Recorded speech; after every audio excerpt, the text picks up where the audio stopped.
as I explained that addressing modes consist of 5 groups, and the first group I explained, which was the register and immediate addressing mode, and the next group I'm going to explain, which is the memory addressing mode. And what is in memory addressing mode? So this is the largest mode, uh, which by itself consists of 6 types. Inside the memory addressing modes, we have 6 types of modes. These are the direct addressing mode, register indirect addressing, base addressing, index addressing, base index addressing, base index with displacement. So these 6 types are there inside what? Inside the memory addressing mode. But what the memory addressing mode do, or what we do inside the memory addressing mode? So definitely, as the name is there, that it is memory addressing modes, it means the operand would be shifted to memory or taken from memory. So any source or destination would be memory. So that's why we call it as memory addressing mode. To reference an operand in memory, the 8086 must calculate the physical address of the operand and then initiate a read or write operation of storage location. So just for example, you want to save something in memory. So how you will save? First, you should know the address of the memory where you want to save something. You want to send an operand to a memory. You must know the address, the physical address of the memory. And for physical address, we do some calculations, and through that calculations, the physical address is made. The 8086 microprocessor is provided with a group of addressing modes known as the memory addressing mode for this purpose. Physical address can compute from a segment base address, that is SBA, and an effective address. सो जो आपका physical address है वो different registers की मदद से जो है वो कैलकुलेट हो जाएगा, जिसमें क्या होगा, जिसमें आपका सेगमेंट और बेस एड्रेस होगा, यानी सेगमेंट बेस एड्रेस होगा। वो आपको पता है कि एक सेगमेंट रजिस्टर के अंदर जो है वो 16 बिट पड़े होते हैं, और वो बेस एड्रेस के होते हैं, जिसमें 4 जीरोस मिलाकर आप कंप्लीट बेस एड्रेस बनाते हो। और उस कंप्लीट बेस एड्रेस के अंदर जब आप इफेक्टिव एड्रेस ऐड करते हो, वहां पे मैंने नाम दिया था ऑफसेट एड्रेस का, यहाँ पे मैं नाम दे रहा हूँ इफेक्टिव एड्रेस का, बोथ एक ही पर्पस के है। सो जब आप जो है बेस एड्रेस के अंदर इफेक्टिव एड्रेस जो है ऐड करते हो, तो आप क्या बनाते हो, तो आप फिजिकल एड्रेस बनाते हो। सो अब जो ये इफेक्टिव एड्रेस होता है, ये बड़ा गड़बड़ी चीज होता है, इसलिए क्योंकि इफेक्टिव एड्रेस जो हो सकता है कि वो डायरेक्ट कोई वैल्यू हो सकता है कि वो 2 रजिस्टर्स में पड़ा हुआ हो, उसको ऐड करके आप बना ले, हो सकता है कि 2 रजिस्टर्स में पड़ा हुआ हो और उसके साथ कोई डिस्प्लेसमेंट वैल्यू भी आप ऐड कर ले, तब जो है वो इफेक्टिव एड्रेस जाकर बन जाए। तो इसी वजह से क्या है, इसी वजह से जो मेमोरी एड्रेसिंग मोड्स है उसके अंदर डिफरेंट टाइप्स हमने बनाए हुए डिफरेंट कैटेगरीज बनाई हुई है, ताकि वो सारे इसमें कवर हो सके। सो द एसबीए, अभी आपको पता है कि एसबीए क्या है, segment base address. Segment base address identifies the starting location of the segment in memory. वो ऑलरेडी पिछले चैप्टर में मैंने आपको बताया कि सेगमेंट बेस एड्रेस जो है वो क्या करता है, एक सेगमेंट का स्टार्टिंग एड्रेस बताता है। और इफेक्टिव एड्रेस क्या बताता है, and effective address represents the offset of the operand. So अब क्या है कि अब आपका जो ऑफसेट वैल्यू है वो कौन बताता है, वो आपका इफेक्टिव एड्रेस जो बताता है। so वो एक्चुअली क्या होता है, जिस लोकेशन पे डेटा पड़ा हुआ है वो तो सेगमेंट के अंदर कोई लोकेशन होगा, बेस से लेकर उस एड्रेस तक जाने के लिए जो आप जितनी वैल्यू होती है वो क्या होता है, वो आपका इफेक्टिव एड्रेस होता है. The offset of the operand from the beginning of this segment of the memory. There are different forms of memory addressing modes. Number one is the direct addressing mode. Number two, register indirect addressing mode. Number three, base addressing mode. Number four, index addressing mode. Number five, base index addressing mode.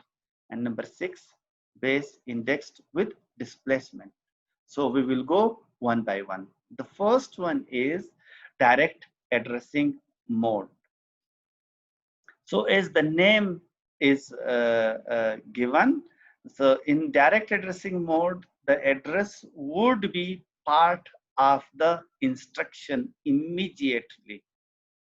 As you seen in the immediate, in the register immediate mode, the operand was part of the instruction immediately. So some figures were there in the operand 2, or for example, you were moving that into operand 1. So here the address would be immediately part of the instruction. So instructions are given over there.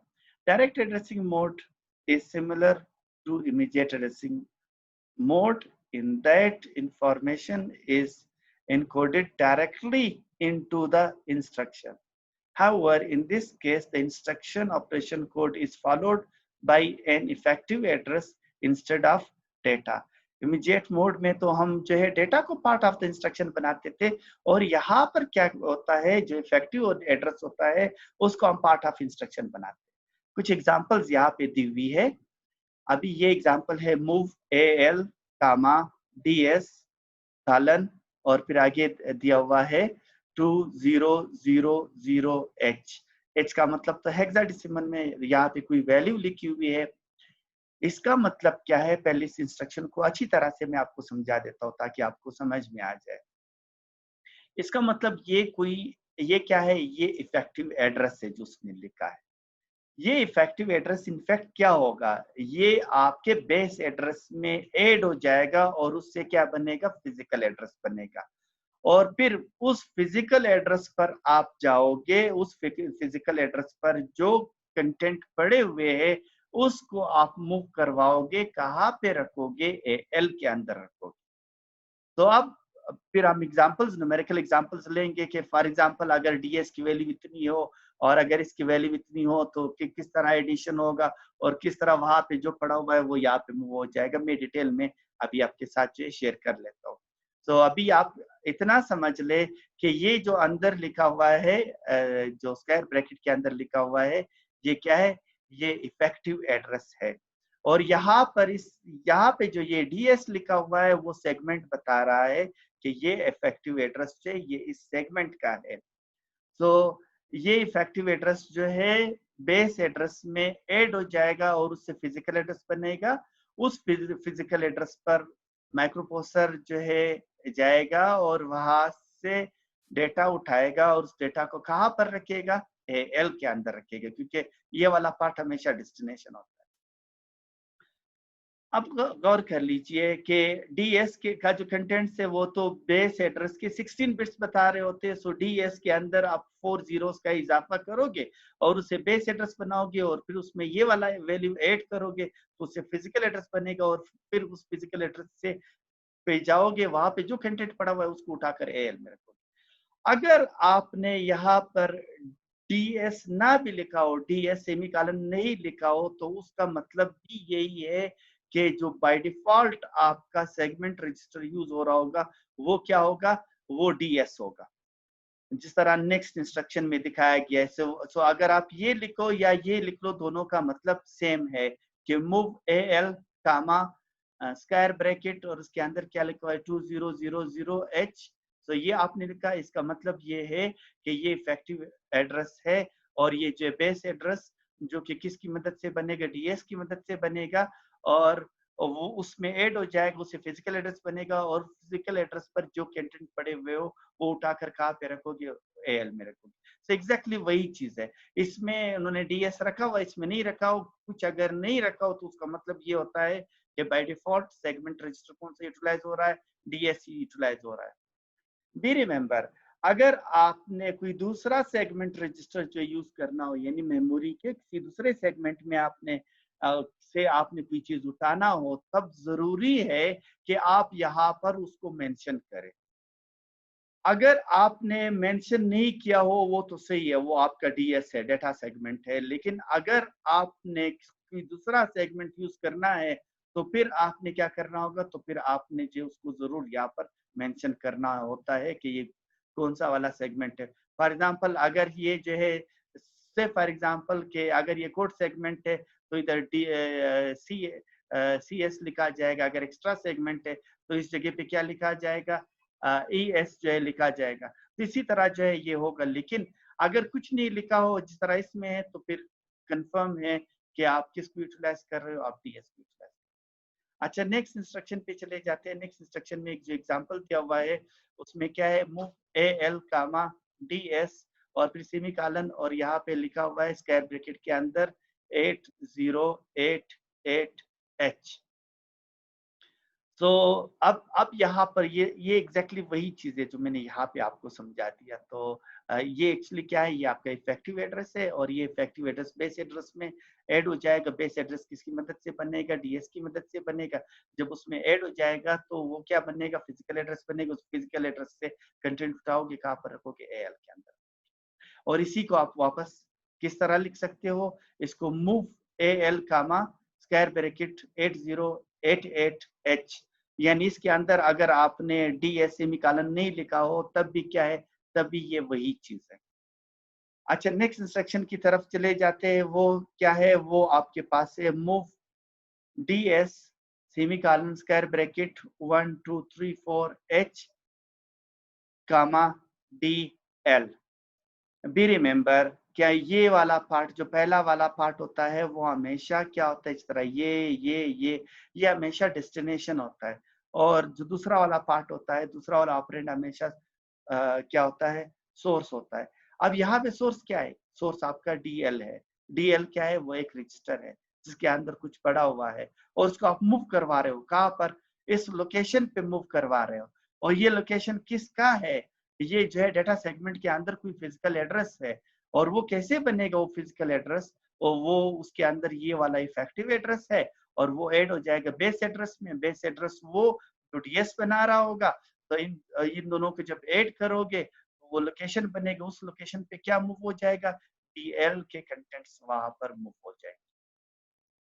अच्छा, इसी तरह जो है मैं इस instruction को किसी दूसरी तरह लिखता हूँ। मैंने बताया कि डीएस और सेमीकोलन जो है वो ऑप्शनल है, क्योंकि अगर आपने नहीं लिखा तो बाय डिफॉल्ट वो डीएस को रिप्रेजेंट कर रहा होगा। सो मैं डीएस सेमीकोलन नहीं लिखता हूँ तो क्या हो जाएगा, मैं सिर्फ इफेक्टिव एड्रेस को लिखता हूँ तब भी वही काम करेगा। सो अब यहाँ पर मैंने क्या लिख दिया, यहाँ पर मैंने जो है DL लिख लिया। तो अब एक्चुअली क्या है, सो जो DL है वो क्या है, वो आपका सोर्स है। और ये क्या है, ये जो है आपका डेस्टिनेशन है, यानी डेस्टिनेशन का ये इफेक्टिव एड्रेस है। और वो किसमें ऐड होना है, बेस एड्रेस में ऐड होना है, जिससे फिजिकल एड्रेस बनेगा। या फिर आप कह सकते हो कि ये ऑफसेट एड्रेस है और ऑफसेट एड्रेस जब बेस एड्रेस में मिलेगा तो ये बनेगा। यहाँ पे थोड़ा सा स्पेस और कॉलन मैंने देना था जो कि नहीं दिया हुआ। एक्चुअली इसका एक्सप्लेनेशन क्या है कि जो आपका 1 2 3 4 है वो क्या है, एक्चुअली वो आपका ऑफसेट एड्रेस है। So by default, all displacement only values provide offsets into the data segment. If you want to provide an offset into different segment, you must use segment override prefix before your address. So यही बात है जो अभी मैंने आपको बताया कि अगर आपने DS नहीं लिखा हो तब भी वो DS डेटा सेगमेंट को ही रिप्रेजेंट करता है। लेकिन अगर आपने डेटा सेगमेंट के अलावा जो कोई सेगमेंट यूटिलाइज करना है, तब जरूरी है कि उस सेगमेंट का यहाँ पे नाम लिखकर उसके साथ सेमीकोलन जो है आप लगा दो।